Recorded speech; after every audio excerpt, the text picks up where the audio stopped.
আপন ভাই কিছু বলবেন সাগরের উদ্দেশ্যে? উদ্দেশ্যে বলতে কি, আমরা মনে করেন যে একটা পুকুরের পাড়ে এসেছি। এটা একটা বিশাল বড় একটা পুকুর। এই কিসের পুকুর? এটা হলো সাগর। সরি, আমি যেখানে প্রথম দেখলাম, আমার জানার মধ্যে মনে হয় এইদিকে ডুবাই। দুবাই, ডুবাই হতে পারে। এদিকে দুবাই, এদিকে কাতার, ঠিক আচ্ছা আছে। আর এই মধ্যখানে এই এপারে আছে সৌদি আরব।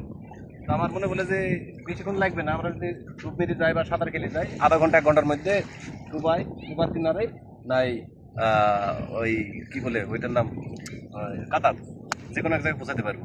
তো অবশ্যই পানিগালা দেখেন, পানিগালা টলটলি, খুব মিষ্টিদায়ক পানি, ঠিক আছে। যে পানিতে মনে করেন যে একবার কুলি করলে মুখ একবার মনটা হয়ে যায়। অবশ্যই আপনারা আসবেন, এখানে কুলি করবেন বা গোসল করবেন। এখন নিষেধ, গোসল করার নিষেধ আছে। তো দিনে হয়তো আসলে এখানে গোসল করার সুযোগ দেয়। এটা তো আমার বাংলাদেশ না, সৌদি আরব। এখন আইন কারণ মেনে চলতে হবে।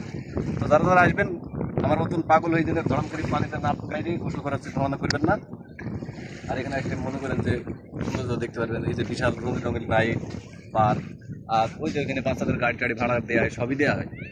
তো আপনারা যারা আসবেন তারা অবশ্যই আসবেন। আরেকটা কথা, মনে করছেন যে টিকিট লাগবে, না ভাই, না না, এটা আমার বাংলাদেশ না যে একটা কফি হাউস দিয়ে ঢুকতেই 50 টাকা 100 টাকা লাগে, এই জিনিসটা তা না। এখানে আপনি ফ্রিতেই আসতে পারবেন, ফ্রিতেই আসতে পারবেন, ঠিক আছে। ওকে, আল্লাহ হাফিজ।